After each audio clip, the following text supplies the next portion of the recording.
बच्चों method of preparation में पहला हुआ पार्शियल हाइड्रोजनेशन ऑफ एल्काइन। इसमें लिंडलार्स कैटलिस्ट लिया। लिंडलार्स कैटलिस्ट क्या था?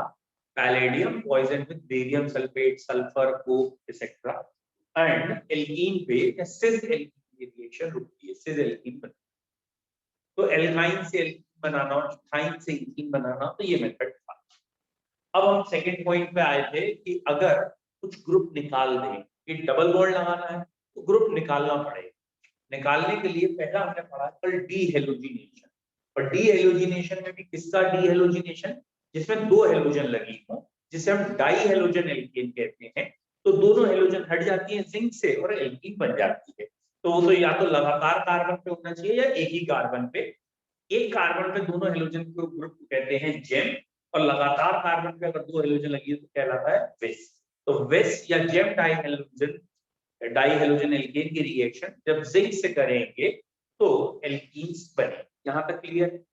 थर्ड एंड फोर्थ मेथड, अगले दो मेथड बहुत इंपॉर्टेंट है और बहुत पूछे भी जाते हैं, टीचर्स के फेवरेट है। तो ये जो थर्ड मेथड हम पढ़ने जा रहे हैं उसका नाम हमने लिखा है D hydro halogenation. D hydro halogenation. बोलो बेटा, क्या आपको नाम कुछ समझ में आया? क्या कहना चाहते हैं? What is D hydro halogenation? Very good. D का मतलब निकलना, हाइड्रो मतलब हाइड्रोजन, और हेलोजन यानी दो चीजें निकलेंगी, एक हाइड्रोजन और एक हेलोजन। यानी ये हमारा इनिशियल कंपाउंड होगा। पहले देख लो, बाद में लिखना। ये हमारा इनिशियल कंपाउंड है और ये लगातार दो कार्बन है और यहाँ पे H लगा। डन। और हमने इस कार्बन का H हटाया है, ऑब्वियसली H प्लस निकलता है तो दोनों इलेक्ट्रॉन छोड़ के जाएगा, Cl माइनस निकलेगा तो दोनों इलेक्ट्रॉन ले गया। अब अगली पोजीशन ये आई, इसका एक ऑर्बिटल है जिसके पास लोन पेयर है और इसका एक ऑर्बिटल है जो खाली है। ये ओवरलैप करके पाई बॉन्ड बना लेंगे और ये एल्कीन बन जाएगी। ठीक है, तो हमारा ये मेथड कि इस कंपाउंड में से H और Cl अलग करें, ये वाला कंपाउंड या ये वाला मेथड कहलाता है डीहाइड्रो हेलोजिनेशन। फिर से समझते हैं व्हाट इज डीहाइड्रो हेलोजिनेशन और किसका कर सकते हैं। भैया डीहाइड्रो हेलोजिनेशन हम करते हैं, डीहाइड्रो हेलोजिनेशन किसका करते हैं? Alkyl halides. ये कंपाउंड जो मैंने बनाया था जिसको हेलो एल्केन भी कहते हैं या एल्काइल हैलाइड कहते हैं, किससे करते हैं डीहाइड्रो हेलोजिनेशन? विद बेटा डीहाइड्रो हेलोजिनेटिंग एजेंट्स हैं अल्कोहलिक KOH या NaOH। अल्कोहलिक KOH को कई बार ऐसे लिखा जाता है KOH plus C2H5OH।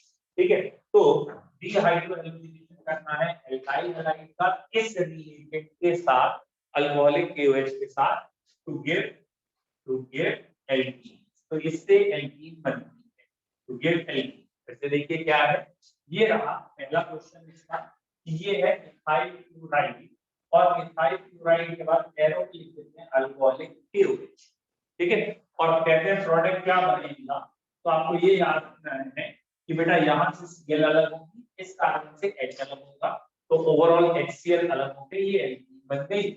और आप अगर लिख के दिखाना चाहें, मतलब अगर आप रिएक्शन में दिखाना चाहें तो दिखा सकते हैं कि आपका KCl अलग हुआ है और वाटर अलग हुआ है। इस OH के साथ H अलग हुआ है, इस K के साथ Cl अलग हुआ है, तो KCl और वाटर यहाँ से निकल गए। पहला पॉइंट क्लियर हुआ। सबसे पहला पॉइंट, ये इलिमिनेशन रिएक्शन है। शुरू में जो कंपाउंड है उससे कुछ ग्रुप निकल गए हैं, इलिमिनेट हो गए, ये इलिमिनेशन रिएक्शन है। और यहाँ इलिमिनेट करने वाला रिएजेंट ये है अल्कोहलिक KOH।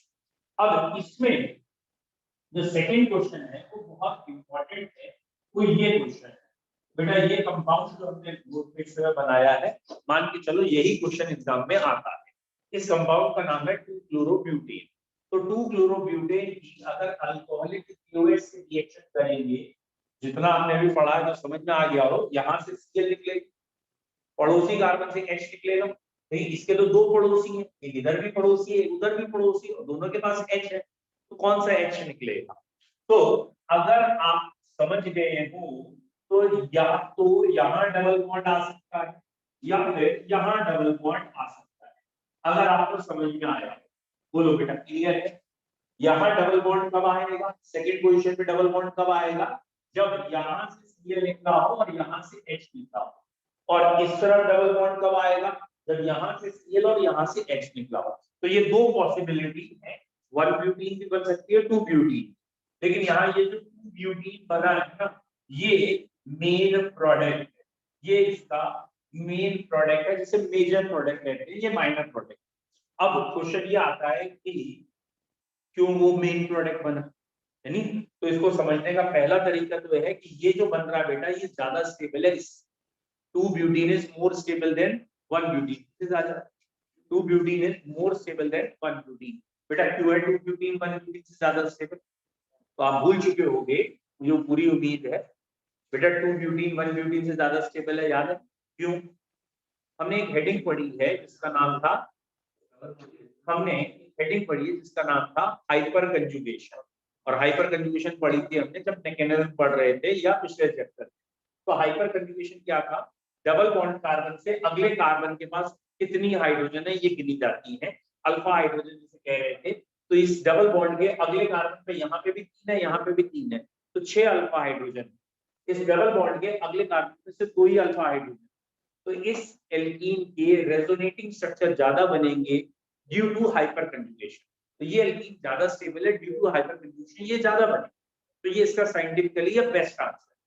अदरवाइज एक साइंटिस्ट ने ये आंसर दे रखा है, that is known as stat rule.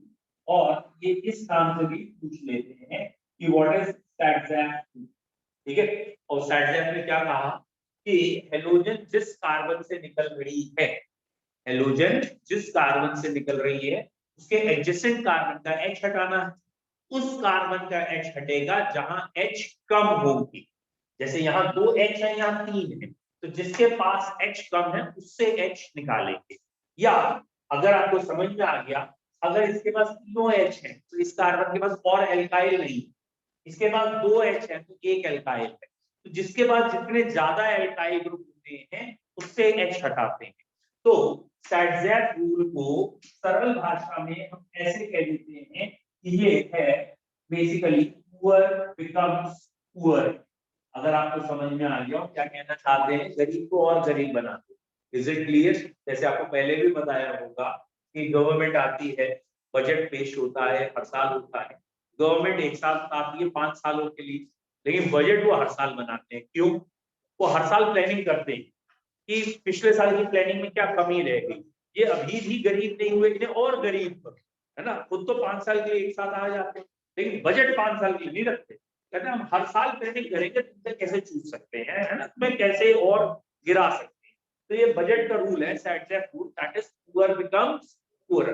गरीब को और गरीब बनो, लेकिन गरीब होना चाहिए, मतलब ऐसा ना हो ना कि गरीब के पास हाइड्रोजन ही नहीं है तो हाइड्रोजन कैसे छीनोगे। मतलब ये मत कहना कि यहाँ इस पड़ोसी के पास 3 हाइड्रोजन है, इस पड़ोसी के पास 2 हाइड्रोजन, सपोज इसकी जगह एक और एल्काइल लगा हो तो उसके पास हाइड्रोजन होती नहीं। तो ये मत कहना जिसके पास हाइड्रोजन है ही नहीं हम वहां से छीनेंगे। थोड़ा कॉमन सेंस रखो, हाइड्रोजन तुम्हें छीननी है तो हाइड्रोजन तो होनी चाहिए, जिसके पास हाइड्रोजन कम है वहां से हाइड्रोजन नहीं। तो आज की हमारी पहली रिएक्शन कौन सी हो रही है, डिहाइड्रोहेलोजिनेशन ऑफ एल्काइल हैलाइड। सुन लो भैया, अभी लिखने की जल्दी मत करो। इस रिएक्शन को वो 3 तरीके से पूछते हैं। पहला तरीका उनका पूछने का ये है सीधा, डिफाइन सैडजैक रूल। केमिस्ट्री में 2 रूल बहुत पूछे जाते हैं, और विश्वास ना हो तो देख लेना, इन दोनों में से एक एग्जाम में जरूर होगा, या तो सैडजैक होगा या मार्कोनिकॉफ होगा। इन दोनों में से एक 101% पूछा जाएगा। मार्कोनिकॉफ समझ में आता है, ठीक है। कई बच्चे इन दोनों में कंफ्यूज होते हैं। तो अभी हम सैडजैक रूल पढ़ रहे हैं, तो सैडजैक याद हो जाना चाहिए। क्या है सैडजैक रूल? एग्जाम में मत लिखना, लेकिन दिमाग में याद रखना, पुअर बिकम्स पुअर, ठीक है। मतलब ये ना हो कि आप एग्जाम में बहक जाओ अपनी जगह से, ठीक है। उसने पूछा सैडजैक रूल, आप लिखना शुरू करो।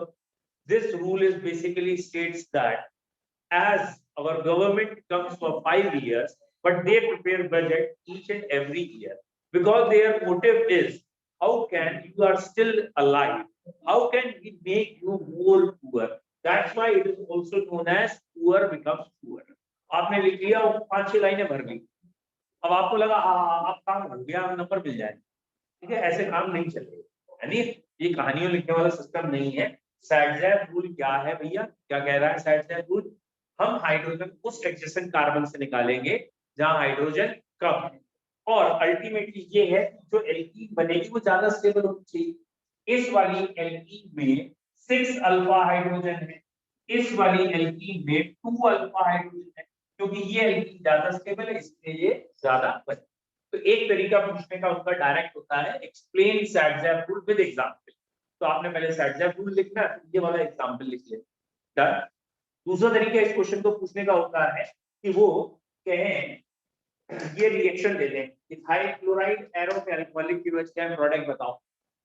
तो दूसरा पूछने का तरीका ये है कि उन्होंने कहे complete the reaction, ethyl chloride is reacting with alcoholic KOH, आप कंप्लीट करेंगे, ये बनेगा केसीएल और वाटर बनेंगे, मैंने ना माइनस लिख दिया। डन। तीसरा तरीका उनका पूछने का क्या होता है, कन्वर्ट, कन्वर्जेंस, मतलब वो कहेंगे हमारे पास इथाइल क्लोराइड है उससे इथीन बना के दिखाओ, तो आपको फिर लिखना यही है इथाइल क्लोराइड की रिएक्शन किससे करेंगे, इथीन में। बोलो समझ में आ गया?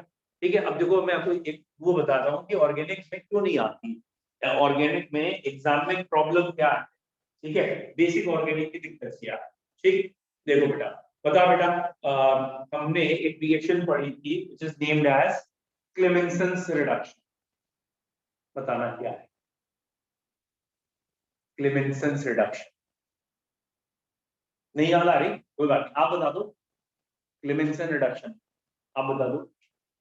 नहीं याद है क्लेमेंसन रिडक्शन, नहीं याद है तो पन्ने पलटते रहो बेटा, मिल जाएगी थोड़ी देर में, ठीक है। आप बताओ बेटा क्लेमेंसन रिडक्शन।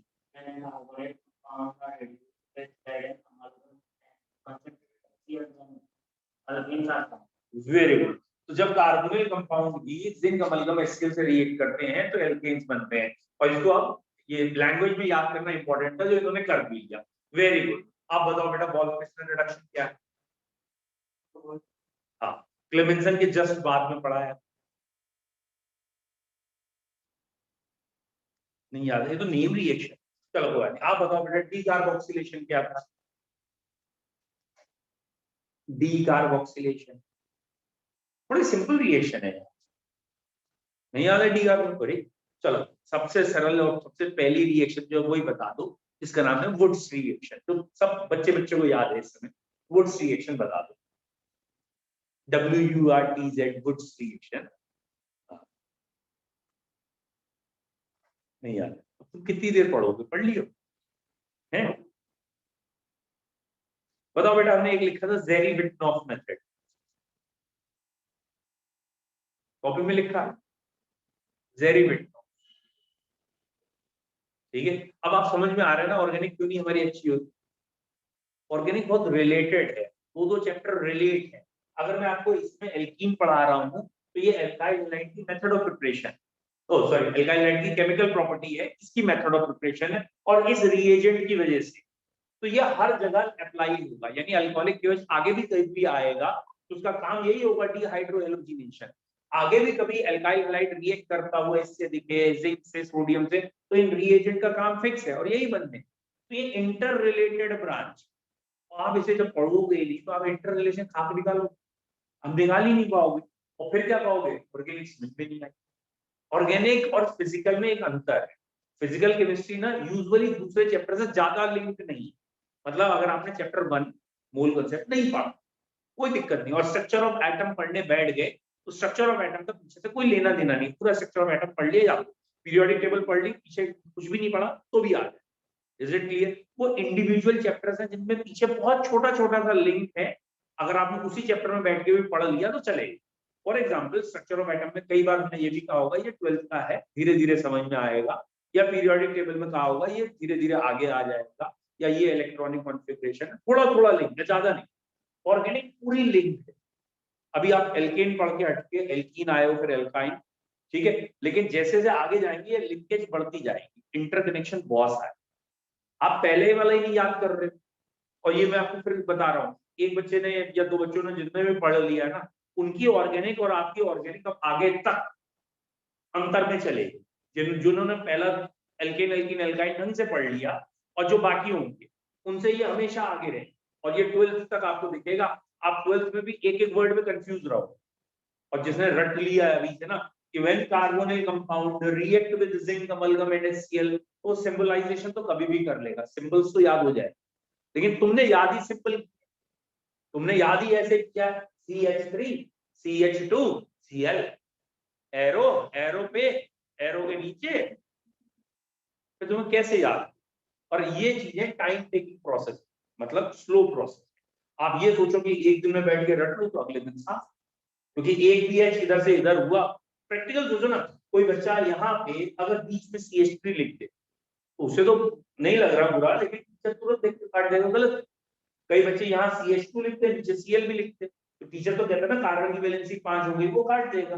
तो इसलिए मैं आपसे कह रहा हूँ कि ऑर्गेनिक आप लोगों की अधिकतर बच्चों की वीक इसलिए होती है क्योंकि ये बहुत ज्यादा इंटरकनेक्टेड है डे टू डे एफर्ट्स में। हम मेन एफर्ट्स काय पे लगाते हैं? हम अपना मेन एफर्ट्स लगाते हैं सिलेबस कितना बच गया है, कितना रह गया है, क्या आपने नहीं पढ़ाया है, कितना आपको और पढ़ाना चाहिए, ठीक है, उस पर भी डिपेंड करता है रिजल्ट। लेकिन अगर जैसे 70 नंबर का या 35 नंबर का पेपर है और किसी बच्चे 5-6 आते हैं और कहता है कि आपने मुझे हाइड्रोजन नहीं पढ़ाया, तो मैं उसे अल्टीमेटली यही कहता हूँ, हाँ ठीक है बेटा, हाइड्रोजन नहीं पढ़ाया था, लेकिन हाइड्रोजन में से 32 नंबर का तो नहीं आया होगा, मतलब 35 नंबर के पेपर में हाइड्रोजन 32 की तो नहीं आएंगे ना। तो ये प्रॉब्लम है। अब यहाँ पे क्या है, ये एक ऐसी ब्रांच है जो पूरी ऑर्गेनिक की जाएगी यार, पूरी ऑर्गेनिक 12 तक की ऑर्गेनिक खराब कर देगी, अगर अभी आपने फिलहाल अपना रट्टाफिकेशन अच्छा नहीं, ठीक है। और अभी अगर आपको विश्वास ना हो 12th वाले बच्चों से पूछ, ठीक है। हमारे यहाँ 1-2 बच्चे आते हैं, बहुत अच्छे बच्चे हैं 12th के, बहुत ही अच्छे बच्चे हैं जिनकी ऑर्गेनिक बहुत सॉलिड, ठीक है। उसका एक ही रीजन है, उनके 2 चैप्टर ऑर्गेनिक के अच्छे तैयार, एक हाइड्रोकार्बन और एक मैकेनिज्म ऑफ यूज, और वो पूरी ऑर्गेनिक में इंटरेस्ट ले। और 80 नहीं तो 70% ऑफ स्टूडेंट ऐसे हैं जो ऑर्गेनिक पूरा बवाल की तरह लेते हैं 12th के बच्चे, वो कहते हैं पता नहीं क्या है यार, एक एक वर्ड का। पर प्रॉब्लम ये भी है 12th में, ये सेकेंड हाफ में है, सेकेंड बुक में, पहली बुक में नहीं। तो आपका इसके बाद 11th के बाद एक लंबा गैप होना है, फिर ऑर्गेनिक आपको दोबारा, हाँ, तो बहुत जल्दी छूट जाएगी। और 12th की बहुत सारे रिएक्शन इस समय चल रही है, ये 12th का पहला चैप्टर है हेलो एल्केन, और ये सारे पॉइंट्स उसके लिए चल, लेकिन वो उस समय टीचर भी कहेगा तो 11th में पढ़ा, ये तो आसान है, ये आगे तुम पीछे चुपचाप बैठे गए होगा, हाँ वेरी गुड वेरी गुड, ठीक है। तो ये एक रीजन है, मैं आपसे बार बार कह रहा हूँ, अगर आपको ऑर्गेनिक में ठीक करनी है अभी, you have a little bit of time, अगर आप करना चाहें तो कर सकते, नहीं तो फिर ऑब्वियसली लास्ट में पता है क्या होगा, आप इंटरनेट पे बैठ के ढूंढ रहे होंगे how to learn organic in 2 days, how to learn organic in 1 day, what are the tips of organic, और मिल भी जाएंगे तुम्हें, तुम्हें इंटरनेट पे यूट्यूब पे ऐसे वीडियो मिलेंगे, लर्न ऑर्गेनिक इन 30 मिनट्स मिल जाएंगे, फिर वही देख के काम चलाओ। और फिर बाद में आप पूछोगे सर ये बताओ इतनी अच्छी ऑर्गेनिक, या मतलब इतने आराम से क्वेश्चन आप कर लेते हो, या ये वो इतने कूल रह के कैसे कर, एग्जाम में कैसे हो सकता है? तो हमारे पास एक ही जवाब होगा, डोंट वरी, आप कोई टेंशन मत लो। बोले क्यों? Now it's very late, already it is too late, तो आप कुछ मत करो, चुपचाप जाओ एग्जाम दे के आ जाओ, बाद में देखेंगे, है नहीं? तो इसलिए वो डायलॉग कहने से पहले अगर पढ़ लोगे तो अच्छा रहेगा, है नहीं? तो मैं आपको खाली ये बता रहा था कि ऑर्गेनिक बच्चों के पुअर होने का रीजन ये है कि ये स्लो एंड ग्रेजुअल रोज 4-4 5-5 रिएक्शन पढ़, आप वो भी घर जाके अगर नहीं पढ़ के आ रहे हो, वो रट के याद करके नहीं आ रहे हो, तो गारंटेड गड़बड़ होनी है, गारंटेड 101%। थोड़े बहुत आपको याद रहेगा एग्जाम में, जो आपको याद रहेगा उससे फायदा नहीं, क्योंकि तुम्हें पता क्या याद रहेगा, तुम्हें याद रहेगा पुअर पुअर, तुम वहां लिख के आ जाओगे कि सरकार इसलिए बनी थी, तुम्हारी सरकार गिरा देगा। Is it clear? तो मैं आपको फिर आगाह कर रहा हूँ कि ऑर्गेनिक पढ़ने का जो तरीका है वो है कंटिन्यूअस प्रोसेस, आपको कम से कम दिन में एक बार ये रिवाइज करना पड़ेगा, कभी हो। सेकंड, आपको अगर पहले बताया नहीं बताया, दूसरा तरीका ये होता है, फोन बंद करके, दूसरा तरीका क्या होता है कि आप कॉपी का कवर जो है, आपकी कॉपी में कवर ही नहीं, कॉपी का कवर आप चढ़ा लें चार्ट पेपर का, white colour blue colour chart paper, और उस चार्ट पेपर के कवर में रिएक्शन लिख, ये वाली एल्केन की जो आपको याद नहीं हो रही एल्कीन की वो लिख दीजिए कॉपी के कवर। तो एटलीस्ट जहां भी कवर कॉपी लेके खड़े रहो उसमें रिएक्शन खाली हो, ठलुए मतलब वेले तो वैसे ही हो, ठीक है, एकदम वेले ही हो, खाली हो जब भी है, क्योंकि आप प्रैक्टिकली देखो ना कि मैक्सिमम कोचिंग आना जाना ये वो इस टाइम में आप कई टाइम आप खाली रहते हो, तो अगर आपको ये चीजें दिखती रहेंगी तो रिपीट रहेंगी ब्रेन, है नहीं, तो वो जल्दी याद हो। वैसे तुम रिवाइज करने वाले हो है नहीं, तो उसके कवर ओवर पर लिख के डेली एक बार रिवाइज करिए, क्योंकि अभी मुश्किल से 20 या 25 रिएक्शन, लेकिन 12th में आके यही आपकी या तो ऑर्गेनिक अच्छी कर देगी या एकदम खराब, इसलिए मैं आपको समझा। हेडिंग लिखो, वेरी गुड, एक दो बच्चों ने लिख दिया, ये पूरा लिख दिया। अब मैं लैंग्वेज लिखा दूँ, पहले लैंग्वेज लिख, हेडिंग लिखेंगे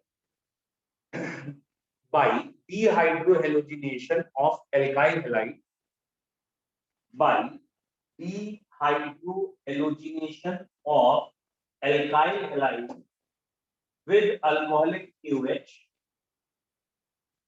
by dehydrohallucination of alkyl halide with alcoholic QH, alkenes are obtained.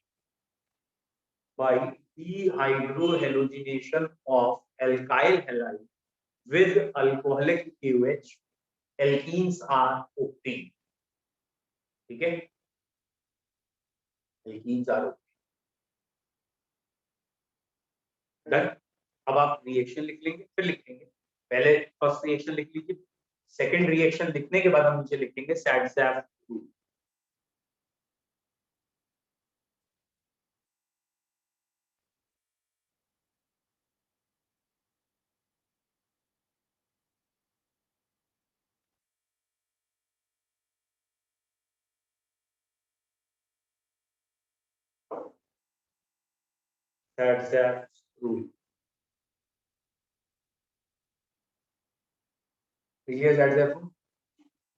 heading SAT hydrogen is eliminated from that adjacent carbon, hydrogen उस adjacent carbon से निकाली जाती है, hydrogen is eliminated from that adjacent carbon which has less hydrogen। बेटा hydrogen उस पड़ोसी carbon से आप निकालेंगे जिसके पास हाइड्रोजन कम होगी, hydrogen is eliminated from that adjacent carbon which has less hydrogen। ठीक है, तो या तो आप साइड या रूल पर ऐसे बोलेंगे, हाइड्रोजन उससे निकालते हैं ना हाइड्रोजन कम, और the alkene form should be more stable, जो एल्कीन बने वो दूसरे से ज्यादा स्टेबल हो, मतलब कंपैरिजन जब दो चीजों में करें तो जो ज्यादा स्टेबल हो वही बनाएंगे। the alkene form should be more stable। और बेटा एल्कीन की स्टेबिलिटी आप कैसे देखेंगे, बाय हाइपर कंजुगेशन। ठीक है, जो एल्कीन बनेगी वो ज्यादा स्टेबल होगी, कैसे कंपेयर करेंगे, हाइपर कंजुगेशन से। और हाइपर कंजुगेशन भी आप भूल चुके होंगे, हाइपर कंजुगेशन में अल्फा हाइड्रोजन देखते थे, ठीक है, देखते हैं किसे वो याद है बेटा, डिफाइन हाइपर कंजुगेशन नहीं याद है, पूरा एक टर्म लगा के मैंने हाइपर कंजुगेशन पढ़ाया, पूरा एक 40-45 मिनट के लेक्चर में एक टॉपिक पढ़ाया था हाइपर कंजुगेशन। बताओ बेटा हाइपर कंजुगेशन याद है, डिफाइन हाइपर। और मैं आपको बताऊं, मैंने पहले बताया होगा वर्ड हाइपर का मतलब क्या होता है, हाइपर टेंशन, हाइपर कूल।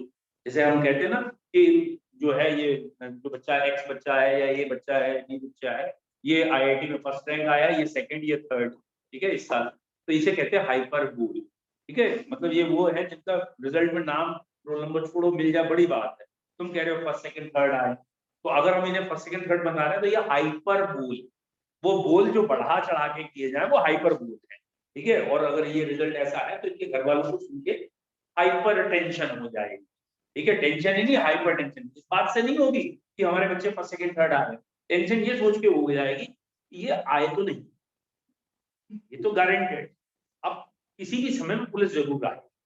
ठीक है, कहीं ना कहीं ये स्कैंडल बस्ट होगा कि इन्होंने क्या मैनिपुलेशन किया है कि ये फर्स्ट सेकंड थर्ड आ गए हैं, उन्हें मालूम है तुम्हारी असलियत तुम कहां तक आए होगे, है ना, फिर वो समझेंगे कहीं ना कहीं गड़बड़ हुआ, अब हम जेल में जाएंगे ये जाएंगे, तो वो उनको टेंशन हो रही है, हाइपर टेंशन।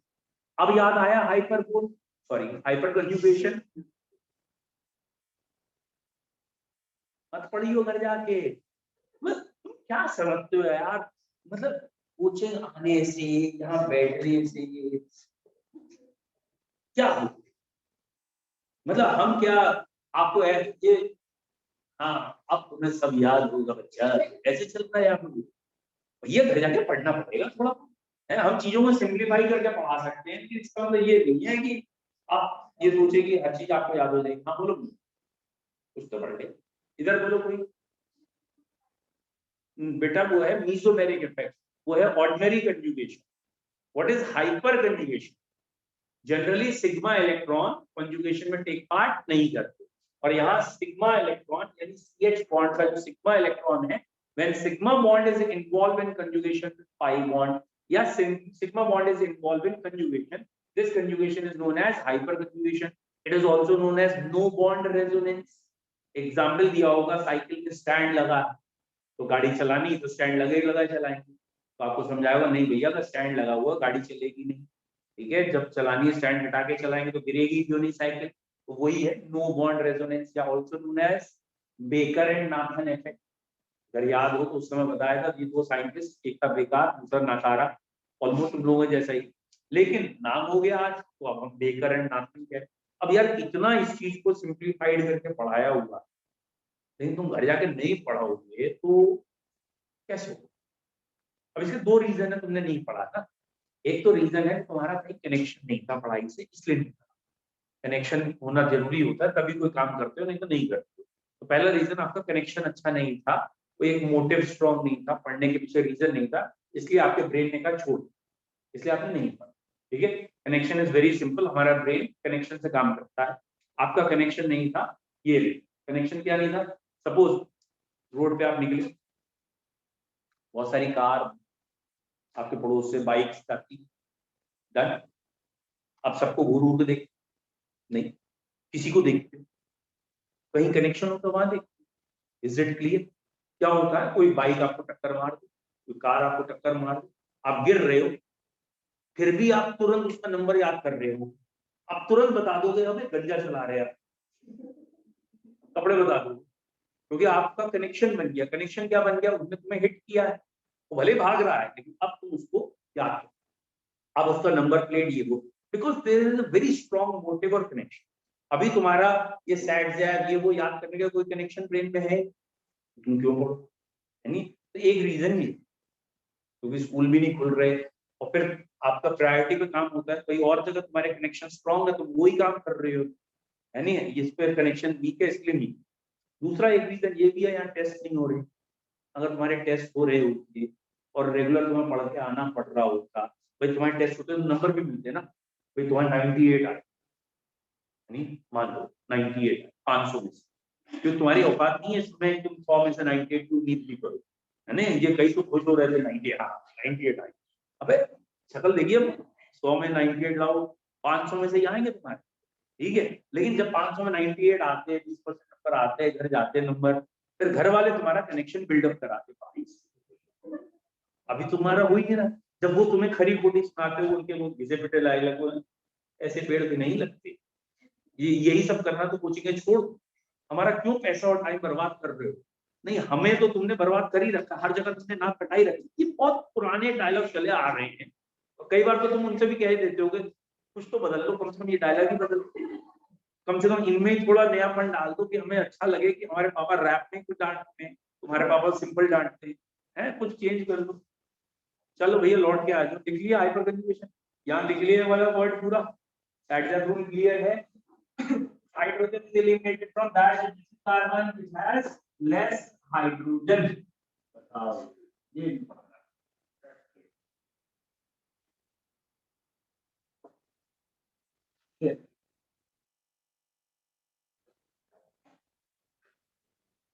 नेक्स्ट अगला मेथड लिखते हैं, ये मेथड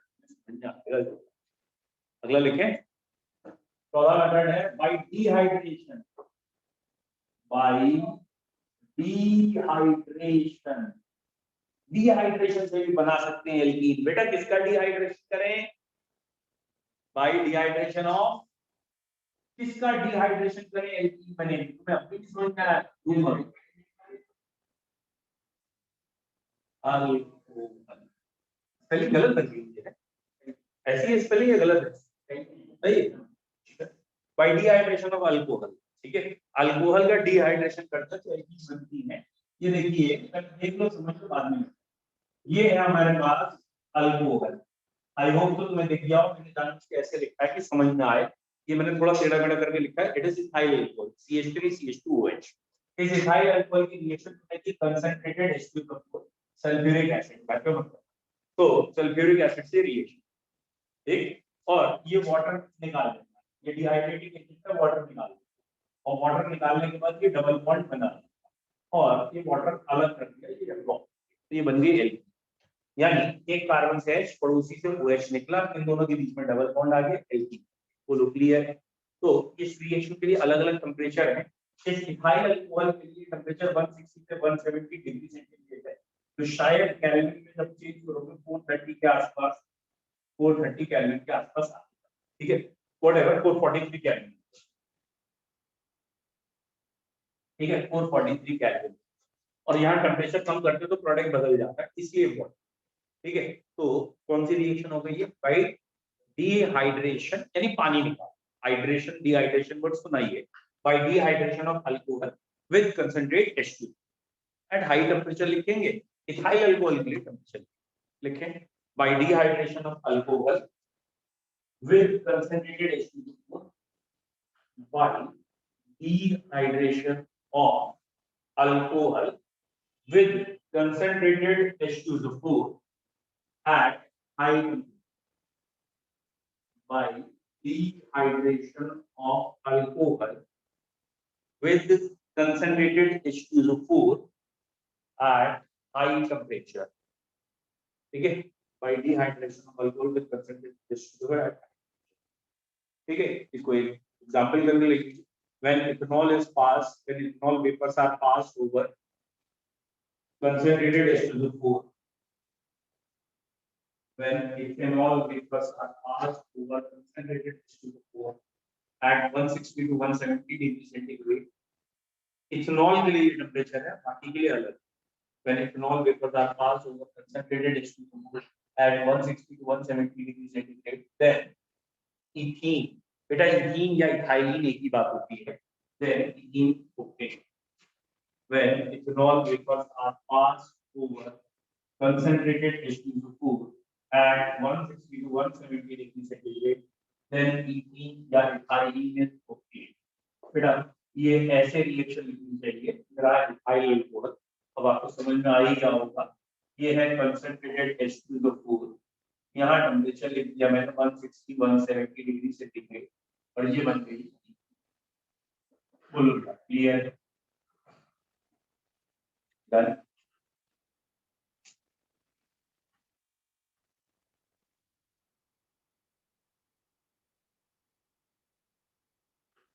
आईने के लिए कल बच्चे कह रहे थे,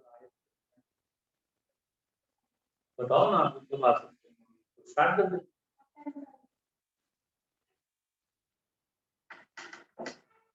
3 to 4 आप लोग खाली आईने के लिए स्कूल नहीं है तो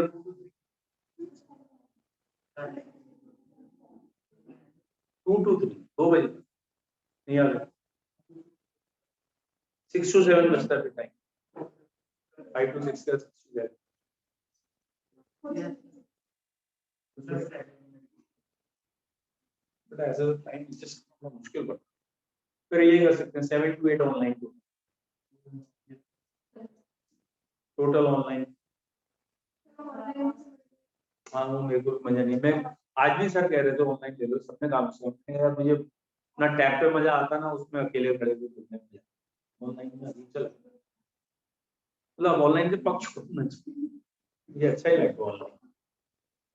बोलो, या फिर ऐसा ना करें, सैटरडे ठीक है, संडे को इलेक्शन है, मंडे को इलेक्शन है, संडे को जाना है, संडे मंडे तो नहीं हूँ मैं, इसका मतलब सैटरडे को हम कर सकते हैं मॉर्निंग, सैटरडे स्कूल छुट्टी कर ले एक दिन, इतना तो पॉसिबल है। अभी वेडनेसडे है, वेडनेसडे सैटरडे तक आप रेगुलर चले जाओ, सैटरडे छुट्टी कर लो स्कूल, सैटरडे मॉर्निंग 9 AM आ जाओ, और उस दिन पूरा चैप्टर निपटा, 9 to 12, है ना, 2-2.5 घंटे 3 घंटे का कर लेंगे आईने की फील्ड। उसमें 4 टॉपिक है मेनली, मैं आपको बता दूं। उसमें एक पहला है Oswald dilution of K = CL+2, दूसरा पीएच जो 4 तरह की, जिसमें बफर सॉल्यूशन और सॉल्ट हाइड्रोलिसिस को अलग अलग कर दो तो पीएच है, और तीसरा सॉल्युबिलिटी और पीएच। मतलब ये 3-4 चीजें अगर आपने कर ली तो चैप्टर इजी है। बस ये 4 चीजें ही करें, न्यूमेरिकल बेस चैप्टर पूरा। सबसे पहले एसिड बेस, फिर ओस्वाल्ड डाइल्यूशन लॉ, फिर पीएच के 4 तरह और लास्ट सॉल्युबिलिटी। ठीक है, ऑर्गेनिक में मेरी इच्छा नहीं है और पढ़ाने की आपको, इसलिए एक क्वेश्चन और लगा देता हूँ, क्योंकि आप कुछ पढ़ के नहीं आए हो तो आगे दिक्कत है। ये लीजिए, ये क्वेश्चन मैंने लिख दी। क्या आप इससे एल्कीन बना के दिखा देंगे? तो कौन सी एल्कीन बनेगी? इसके डिहाइड्रेशन करेंगे कंसंट्रेटेड H2O4 से, बताएंगे कौन सी एल्कीन बनेगी। ऑब्वियसली पिछला ही क्वेश्चन मैंने आपसे दोबारा पूछा है, सैडजाफूल, और यहाँ से OH निकलेगा तो पड़ोस से H निकलेगा।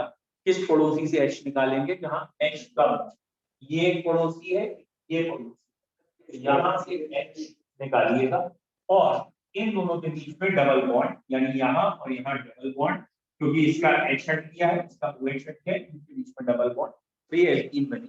तो 2-ब्यूटीन इसका मेजर, तो यहाँ पे भी 2-ब्यूटीन मेजर प्रोडक्ट है। बेटा अभी बताया तो लिख लेगा, तो वहां से भी 20% 1-ब्यूटीन की बनेगी, 80% ये बनेगी। तो मैं बार बार कह रहा हूँ मेजर प्रोडक्ट ये है। और अभी तो पढ़ाया सैडजाफूल, क्या था सैडजाफूल? पुअर बिकम्स पुअरर, उस पड़ोसी से आप हाइड्रोजन निकालते हैं जहाँ हाइड्रोजन कम है, क्योंकि ये एल्कीन ज्यादा स्टेबल है। ठीक है, आज कम ही रखेंगे, आप इतने को याद कर लो। वैसे होंगे मुझे मालूम, कल 4:45 तो रिपोर्ट पढ़ेगी, 5:45 को होगा, भी कोई दिक्कत नहीं। हाँ वो बीच में वो भी तो चल रहा था ना सत्संग। ठीक है, सत्संग की वजह से टाइम खराब हुआ है। Thank you sir. You are welcome.